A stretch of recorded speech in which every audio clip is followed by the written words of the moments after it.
Hello everyone, this is Defense Politics Asia, and this is the summary for the day of 1230 to 1231 for the 7th to the 8th of July. And so the frontline changes report has already been out. I wrote the title where the Ukrainians have massive capture, where people get triggered like, this war, you win some, you lose some. Come on, don't cope. And the pro-Ukrainian commenters are even more funny. Like, they just discovered me and think that I do not know what happened. It's okay. It's funny. Anyway, if you're pro-Ukrainian and you just discovered this channel, I just want to highlight first thing first. The mapping that I use is my own mapping, and there is two maps. There's the Ukrainian map and the Russian map. It's not one map. The blue one is the Ukrainian perspective of where the front line is. The pink one is the Russian perspective of where the front line is. So, when I mapped previously that Kindrativka is entirely under Russian control, No, don't say that they never lost it. Don't watch so much, Denis Davidov or reporting from Ukraine, like don't brain rot your brains, don't. And pro-Ukrainian channels probably don't cover the front line that much. So, the best place is DPA. So, because I'm neutral, I don't really care about your feelings. No, your feeling doesn't matter to me. So, but happy birthday to you if your birthday today. We're going to start off with the Sumy front. So, this is Sumy. And at the Sumy front, the Ukrainian forces have some great captures, but we'll cover that in a while. We go on to the Tekhino region first. This is Tekhino. The Russian forces, according to the Russian mapping, have updated the extent of the capture. This is based on Russian mapping. So previously, the Russian Defense Ministry has already announced the capture of Besalivka. So that's it. Fighting is reported at Besalivka as well as towards Novoivanivka. There is a geolocation of an armored vehicle got hit at this Solyanki, sorry. So mainly that's the main gist of the operations around Tekhino. I don't think the Russians are going to do much. I think they just simply capture these grounds, this area here, just for a slight buffer. I don't think the Russians are going to fan out much from Tekhino region. At least that's the feeling I get now. So over in the north of Sumy, in the north, rear positions, there's some shelling reported at Bititsia as well as Vyshanka. Very far away, not very important. There is a ammunition depot allegedly hit by a Russian airstrike. So this is pretty far away, like from the border. This is 23 kilometers. Okay, not that far. I mean, a FAB can fly much further than that. So from the border, from the front line is 16 kilometers. So that's the problem with glide bombs nowadays. Like, the Ukrainians just have no answer to this for now. Over in this Kindrativka and Andriivka region, these two geolocations are Russian airstrikes, and because they are airstrikes, which is why I have ascertained that this is a sign that the Ukrainians have indeed captured back these two settlements. Some people may disagree because they saw some other videos, maybe by military summary or whatnot, or by other pro-Russian mapping, that they map that the front line actually looks like this. So they like this. They think that this is just the flanking operation by the Ukrainians. So then what is this? This is, and if you're going to conduct airstrike here, so let's analyze this. So there's an airstrike here. So allegedly Ukrainian forces have conquered this area here. Then so the Russians are supposedly having a controls here. So they resupply this way. I don't know. I mean, the fact that there is an airstrike just make me feel that the Russians are not here at all. Like, this is just what I think. Because I feel like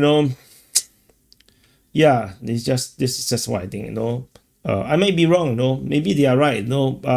For this case, I feel like because of the previous trending, because of the information coming from the Ukrainians, like they claim the capture of Andriivka, this also leads to a possibility that this counterattack by the Ukrainians was continuous, So this is just sensible front line to me.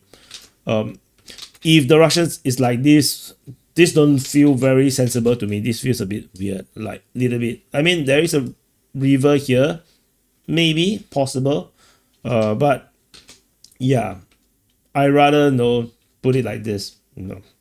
So anyway, the over in this the Russian offensive continues. So the Ukrainians captured Kindrativka and Indrievka with this advance. The Russians are counter-attacking over at Kindrativka. They are also fighting towards Pistarivka, or at least shelling it. Novosich, Kapishkina, Varakina, as well as Yunakivka.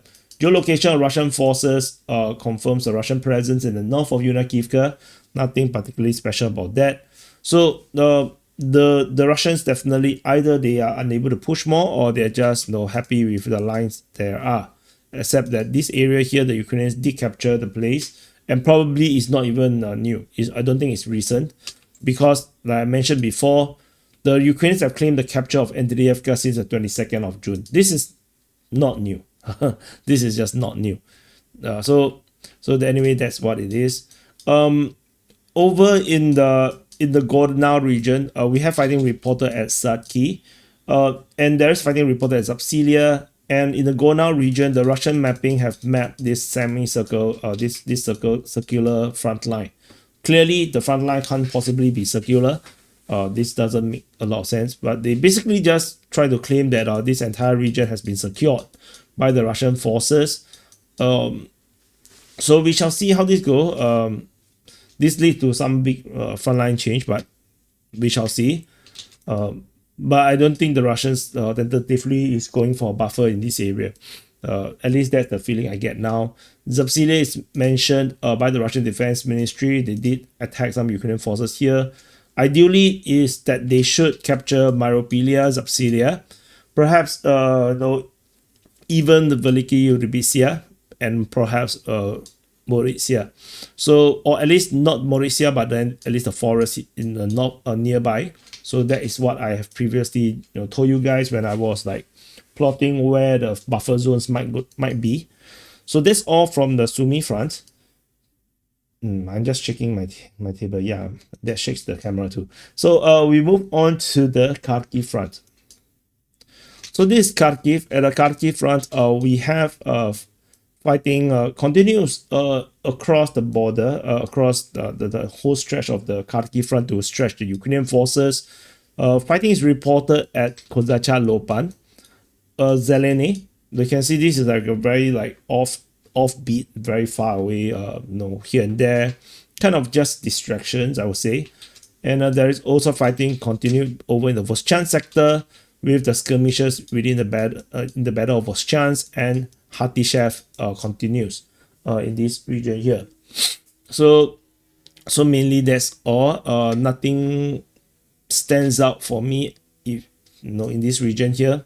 Geolocation of a KRAZ. I don't know what's that. What is a KRAZ? Let me take a look. Okay, KRAZ is actually this truck.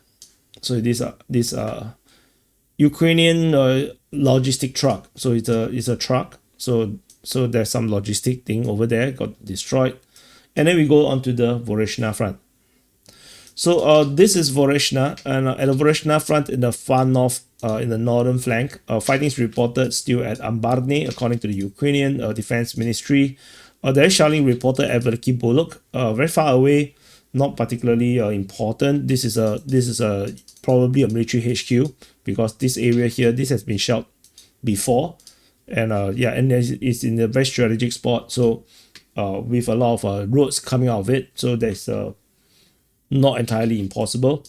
Over along the river, we have a whole stretch of stuff. So let me see. So we're gonna go zoom in first. So fighting is reported at Chenyamka, Krasny Pershi, towards Petro Ivanivka, and towards Dovhanke.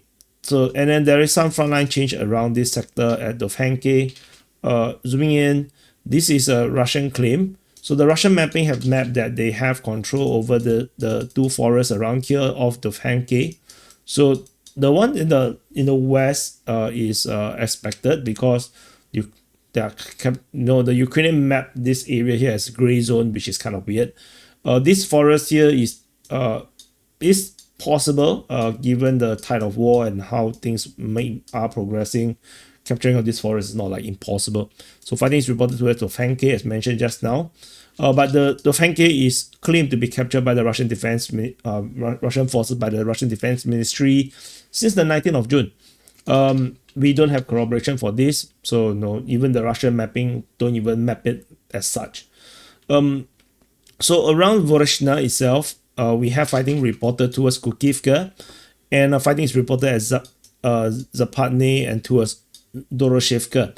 So this area here, there is this extended frontline change that leads all the way down to Kindrashevka. So I will just draw it this way. So there is the Russian forces advance close to Doroshevka. This is a Russian claim. To this forest here, they can conduct an attack on Doroshevka if they want to. The front line also shows the Russians have the full control of the highway, and leading to this more advanced position east of Malashkivka.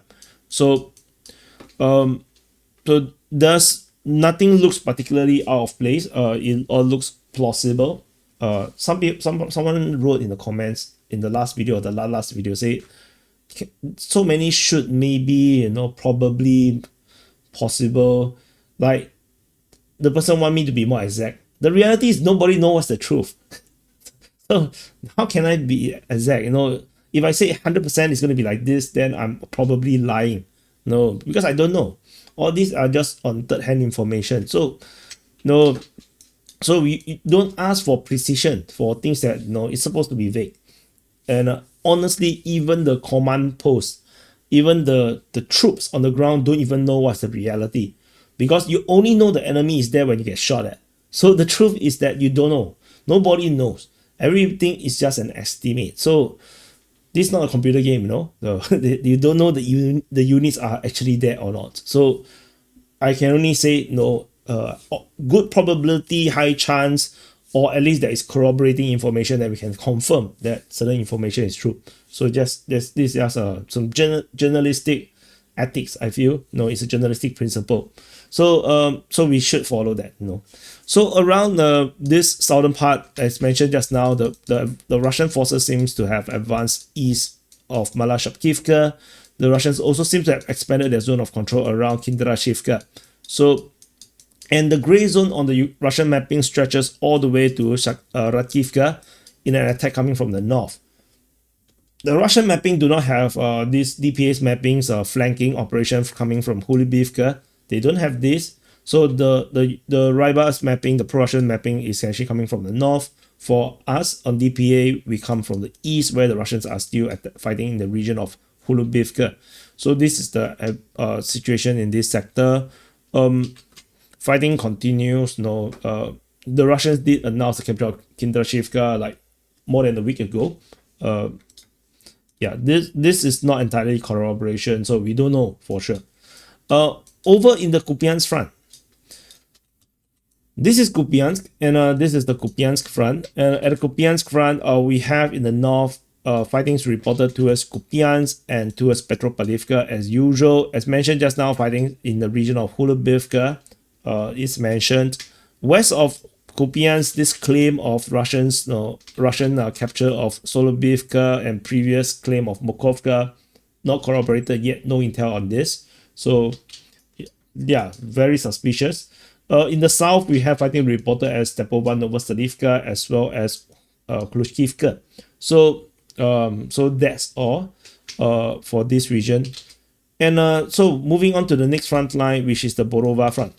This is Borova. In the north, there's nothing happening in Borova front except for Zarizove. There's some fighting in this sector, but that's about it. And also, and that pro-Ukrainian commenter that was quite rude. He seems new to this channel and talked a lot of shit. I'm probably older than you. I don't look my age. I'm actually over 40. So no, and there's no filter. This is just me. Yeah. So don't be so rude. And if you're older than me, shame on you. You should know better to be have a courtesy and be polite and have honor. No, don't talk shit online. No, you are old already. No, don't be like this. At your age. Yeah, if you're younger than me, it's fine. No, you're just an asshole, and then your parents never teach you, manners. So it's okay. I will teach you here. I'll teach you here. Watch more DPA videos. I'll teach you manners. So over in Oscu, so this is the Oscu front. At the Oscu front, we have fighting reported over at Ohivka, Novi Maya, Rikudu, and Karpivka. So mainly that's about it. The Russians have captured Lipove due to the mapping by the Ukrainian mapping, which I'm going to pull down. You probably can see, not my pens, but the map. So over in this northern part of the Lyman front, we have the Russians confirmed to have captured Lipove and Zelina Dolena. This due to the latest Ukrainian mapping by Deep State UA have confirmed that the Russian forces have advanced rather significantly in this area here, moving in the direction of Serene and expanding the zone of control around Lipove and Zelina Dolena. So this is a very, I would say shocking, but it's quite a surprising update of the map. If you zoom in, you can see the extent. Full control of Zelina Dolena. This is a full control of Zelina Dolena. They have entered into the gully in the south, captured some of the tree lines. From Lipove, they have captured all the valleys and gullies in this region here. They have also expanded the zone of control around the forest and the tree lines west of Lipove. And somehow there's this very unusual rectangle, which is probably a cope of Russian forces reaching the other forests northeast of Serene. So this is a pretty extensive frontline move. So this is the frontline change. The advance at the longest point is basically 7 kilometers deep. So this is a belated update of the front line because it can't possibly be 7 kilometers over 24 hours. And the front line is sort of pretty long. From north to south is 6.5 kilometers. So this is a pretty big frontline change. The Russian forces is currently, just around less than 2 kilometers away from Serene. So this is pretty concerning development. As I mentioned, the Russian forces main goal is to cut the Ukrainian forces between the north and the south. One of the objective is Santry Holove, Novoselivka, and this pretty decent to be here already. The rest is the forest is going to be some headache. The other direction from Karpivka is moving towards Oscu, and particularly Rupsi, Lozove, Yatskivka. So that's the main aim. But Oscu is undefendable. It's not a defendable place. I don't think the Russians want to go that far for now. So mainly that's the region around here. Kolodziazi, there's fighting reported here as well. Over in the southern flank of the Lyman front, fighting is reported at Torske and through the Serebryansky forestry in the direction of Krychorivka. So the mystery of Serebryansky forestry continue. We don't know where the front line is right now. So we just wait. We move on to the Siversk front. This Siversk front, at the Siversk front over the northern flank, we have the Russian forces continue their operation towards Siversk. Fighting is reported at Krychorivka and Serebryanka. So generally the status quo in Siversk front is more or less the same. It's still the 4-prong attack. Over in the south, we have fighting reported at Ivano-Darivka, Vimka, towards Zvanivka and Fedorivka. So largely it's the same routine situation, the 4-prong attack, but generally no updates. Over in the Bakhmut front, at the Bakhmut front, we have fighting reported towards Markove, Pritechny, Stuposhki, Mykolaievka, and Chasivya. Generally, pretty standard. Also, nothing particularly stands out for me. I don't think these are all very serious offensive operations, except from the south. I think the most serious here is the south, where the Russian forces is trying to establish the wall, the eastern wall at Pritechny. I think this is the main objective. And this bleeds into this Thorax front, because in the Thorax front, this is Thorax city. The Russian forces have seemingly increased their operation towards Alexandro Shutine. So this Alexandro Shutine around here. And so there seems to be an increase of operation there, and fighting reported at Bilahora is clearly happening. Dilievka, this geolocation confirmed the Russians have straightened the front line, eliminating the impossible salient around Kudymivka. So the impossible salient clearly is impossible, so it's just a matter of time that it's closed up. Fightings reported at Dilievka, Katerinivka in the Thorax, Zabalka. Russian forces fully secured Zabalka. I already mentioned this in the frontline changes report. I'm not going to rehash. And fighting reported at Skibinivka. So the operation at Thorax seems to has grown again, and that's fighting reported at Kalinove, Alexandro Kalinove as well. So this operation here is lackluster, I would say. I expected the advance here to be much greater. Clearly, the Russians are unable to do it. These various geolocations, this is a tank that is destroyed. This is a Russian airstrike. 1,500 kg bomb on the alleged UAV launching position. Seems a bit overkill, but yeah, that's the geolocations around here. There's another one in the south of Konstantinivka, which is a pickup truck that got hit by FPV drone. So this FPV drone is flying really far, 9 kilometers from the front line. So quite scary. Like, it's really far. Like in real life, 9-10 kilometers is really far. No, it's not like not far at all. It's actually very far. So it takes a long time, to run 10 kilometers. Maybe 1.5 hours. 1.5 hours. I mean, I'm not as fit as I used to. It takes maybe 1.5 hours to run 10 kilometers. So it's a very far place. Very far. So it's quite crazy that when you think you're really safe, very far from the front line, you probably can't even hear the gunfire, and then you got hit by FPV drone. Like, yeah, there's some horrific realities of war today. So over in the northern flank of the Pokrov front. So Pokrov is actually over here. So this is Pokrov, Minohrad. So we are talking about this front line right here. Like, yeah, my zoom is a bit funny. Pokrov, Minohrad, and over here. So in the northern flank of the Pokrov front, we have fighting reported at Yablonivka. We have some frontline chains around here. Rusinya, Potavka, Popivya, towards Volodymyrivka and Razine. So this is the action. These frontline changes are confirmed. These are Ukrainian mapping. Ukrainian map that the Russian forces has expanded the zone of control around Yablonivka as they swing up north and also towards the east in various directions. So the advance is in like this, probably heading in the direction of Stepanivka. So it's mainly the Russians, building up a stronger, foothold on this highway. Some various number of geolocation of Ukrainian forces was geolocated. These are all airstrikes. So the Russians are really, using a lot of airstrikes. Like this is, they have basically, made it part of their doctrine right now. Operations supported by the Air Force, close air support. Like the Russians never does this before the war. Like they even don't do this in the first 2 years of the war. So thank you NATO for training Russia and make our world more hopeless. Like, if you ever have to fight the Russians, how to win.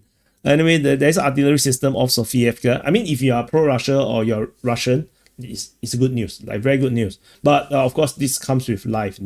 These are all exchange. All this efficiency and effectiveness came about with the exchange of blood and lives. So don't be too happy about it. Like you can be glad that now your forces fight better, but remember that it's nothing to be celebrated. No need to celebrate too much about it, because all this comes about because someone made a mistake and someone died from it, and then people learn from the mistake because someone died. So and the artillery is around 8 to 9 kilometers. So this is a sensible place to plant the artillery. But like I said, now drones fly 10 kilometers, sometimes 15, even 20, I saw before. So it's just, basically, artilleries can be in drone attack range, which is kind of like, yeah, it just changes everything, right? So if I zoom in this sector, you can see that what the Russians have conquered in the north is basically the tree lines around here. And around Yablonivka is the Dacha region. there's this I'm not sure, is this a school?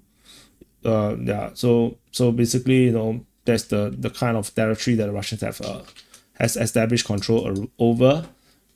So that's all. Over in the Vinograd sector. So before I go down, in the north of Vinograd, there's shelling reported as Zatishchok and Rudensky. So this is all future targets of the Russians. They are planning to attack from Rezine to Fedorivka, Zatishchok, and then they go through, capture the line along the water body off into Shavoni Liman, into Rudinsky, So these are all places that the Russians is likely going to go for. So these are all expected places. So we go to the Vinograd sector. For the pro-Ukrainians that never come to this channel, if we are still watching, are you surprised that no Ukrainian channels talk to this level of detail? I'm not sure. Maybe they do. Because I don't watch. I don't know. I'm just making assumptions. See, bad habit. Never make assumptions. Anyway, at Vinograd. So Vinograd sector. This is Vinograd city. Fighting is reported at Melanivka, Marne. Somehow the Ukrainians are still mentioning Melanivka when the front line clearly has moved. Maybe they are talking about the fighting at this appendage here. I'm not sure.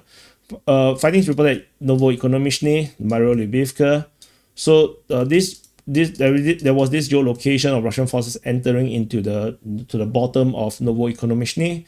No further updates from there. Fighting is reported at Promin, Vinograd, Lysivka, Novopavlivka, Novoukrenka, Shevchenko, and towards Pokrov. So probably you can't see a bit. Yeah, I'm gonna move this a bit. So as I always usually mention, the line here is a static line. Don't expect too much from this place. The main operation is like this. This is the main operation by the Russian forces. So the main push is still the east. The idea is to create a wall on the east of Vinograd. So it's the same operation that's currently happening around Konstantinivka. Just that the front line looks very different. So this is Konstantinivka. This is Vinograd Pokrov. So it's the same operation is currently happening. The Russians are trying to wall it up.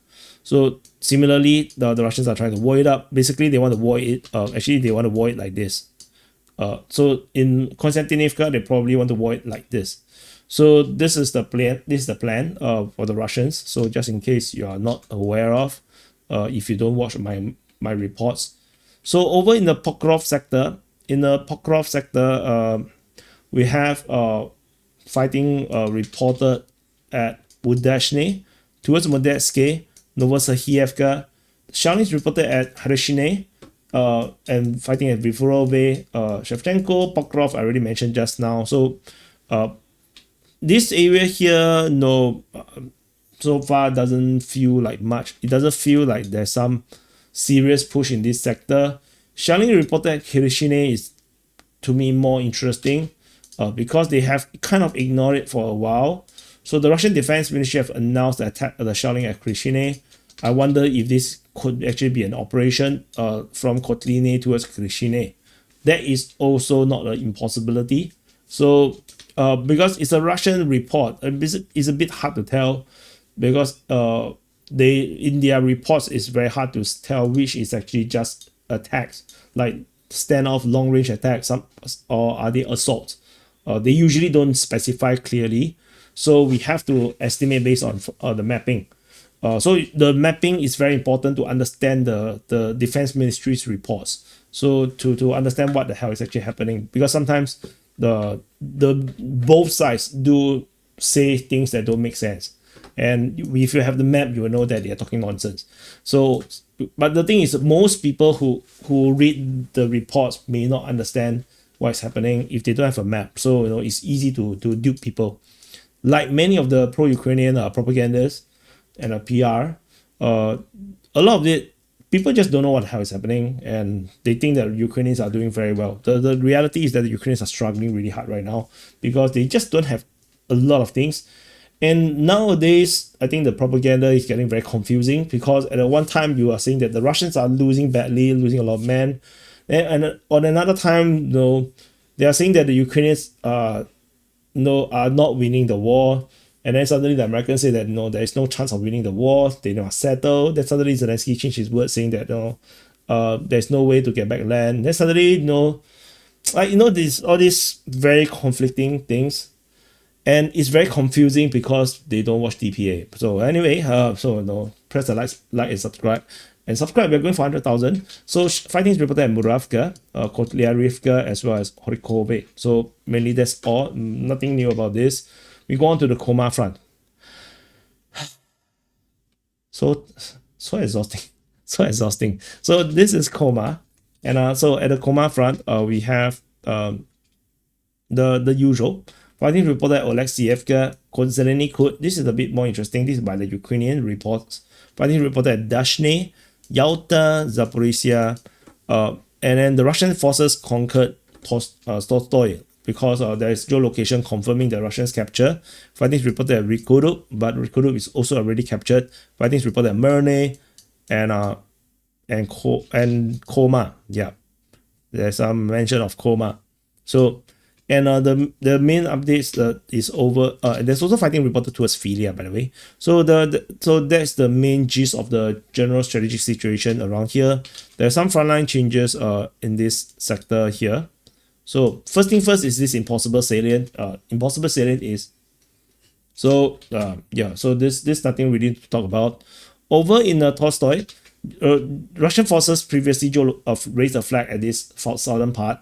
So they have now raised a flag in the north as well, and basically encompasses the entire town. So this confirms the mapping that the Russian forces have captured Tolstoy, and we give the capture to the Russians. So this is now confirmed. Confirmed capture by the Russian forces. And we still have quite complicated gray zones around here. So we shall see. This is probably going to close up because this is an impossible salient. I don't think this is sensible. Like, why would you still stay here when the Russians are already running amok around this area here? So yeah, so that's getting impossible.